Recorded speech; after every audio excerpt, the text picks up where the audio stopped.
السلام علیکم ورحمۃ اللہ۔ حضرت سلیمان علیہ السلام کی ماں باپ کے فرما بردار کے ساتھ ملاقات۔ آپ علیہ السلام اللہ تبارک و تعالیٰ کے برگزیدہ بندے تھے اور حضرت داؤد علیہ السلام کے بیٹے تھے۔ حضرت داؤد علیہ السلام کی طرح اللہ تبارک و تعالیٰ نے حضرت سلیمان علیہ السلام کو بھی علم و نبوت سے نوازا اور بہت سے معجزات عطا کیے۔ اس کے ساتھ اللہ تبارک و تعالیٰ نے آپ کو بہت بڑی سلطنت سے نوازا۔ آپ تخت سلطنت پر 40 برس جلوہ گر رہے۔ آپ جانوروں کی بولیاں سمجھ لیتے تھے۔ ہوا پر آپ کا قابو تھا۔ آپ علیہ السلام کی سب سے بڑی خصوصیت یہ بھی تھی کہ آپ کی حکومت صرف انسانوں پر نہیں تھی بلکہ جن، شیاطین اور پرندے بھی آپ علیہ السلام کے تابع تھے۔ بیان کیا گیا کہ حضرت سلیمان علیہ السلام آسمان و زمین کے درمیان ہوا میں اڑا کرتے تھے۔ چنانچہ ایک دن جب کسی گہرے سمندر میں ان کا گزر ہوا تو دریا میں ہولناک موجیں اٹھیں۔ یہ دیکھ کر ہوا کو پھیل جانے کا حکم دیا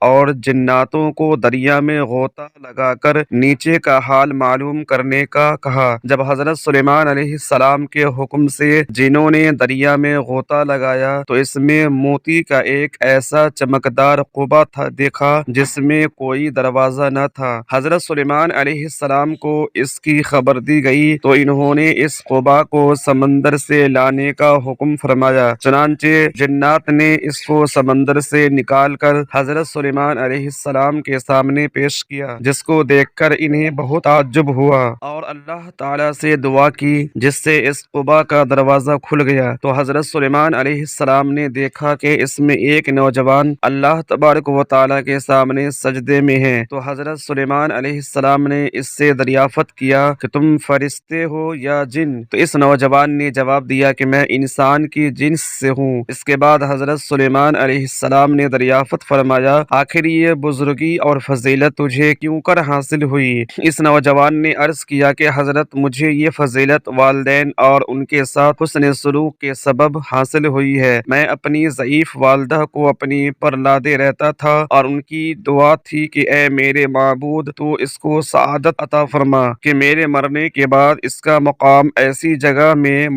متعین فرما جو نہ آسمان میں ہو نہ زمین میں۔ چنانچہ والدہ ماجدہ کے انتقال کے بعد جب میں ایک دریا کے کنارے گھوم رہا تھا تو میں نے سفید موتی کا ایک قبا دیکھا۔ جب میں اس کے پاس پہنچا تو اس کا دروازہ کھل گیا اور میرے اندر داخل ہونے کے بعد قدرت الہی سے خود بند ہو گیا۔ مجھے نہیں معلوم کہ اب زمین میں ہوں یا آسمان میں یا ہوا میں، اللہ تعالیٰ اس میں مجھے رزق عطا فرماتا ہے۔ حضرت سلیمان علیہ السلام نے دریافت کیا، آخر اس میں تجھے روزی کس طرح حاصل ہوتی ہے؟ اس نے کہا، جب بھوکا ہو تو پتھر سے ایک درخت پیدا ہوتا ہے اور اس درخت سے پھل جس میں دودھ سے زیادہ سفید، شہد سے زیادہ میٹھا اور برف سے زیادہ ٹھنڈا پانی نکلتا ہے، اور جب میں سیراب ہو جاتا ہوں تو خود ہی وہ درخت غائب ہو جاتا ہے۔ اس کے بعد حضرت سلیمان علیہ السلام نے دریافت فرمایا، آخر تمہیں اس قبا میں کس طرح معلوم ہوتا ہے کہ دن ہے یا رات؟ تو اس نے جواب دیا کہ جناب، جب صبح صادق طلوع ہوتی ہے تو یہ قبا سفید ہو جاتا ہے اور غروب آفتاب کے بعد اندھیرا چھا جاتا ہے، بس اس طرح میں دن اور رات کے درمیان متعین کر لیتا ہوں۔ اس کے بعد حضرت سلیمان علیہ السلام کی دعا سے وہ قبا دریا کی گہرائی میں اپنے مقام کی طرف چلا گیا۔ اس حکایت سے معلوم ہوا کہ ماں باپ کی خدمت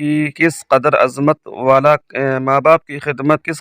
والا کام ہے۔ بے شک جو والدین کی خدمت کرتا ہے وہ اپنی دنیا بھی اچھی کرتا ہے اور آخرت میں بھی۔ اللہ تعالی ہم سب کو اپنے والدین کی صحیح خدمت کرنے کی توفیق عطا فرمائے، آمین یا رب العالمین۔ دوستو، آج کی ہماری ویڈیو یہی ختم ہوتی ہے۔ ملتے ہیں کسی اور ایمان فروز واقعے والی ویڈیو کے ساتھ۔ تب تک آپ نبی کریم صلی اللہ علیہ وسلم کی ذات اقدس پر درود پاک کے تحفے بھیجتے رہیں۔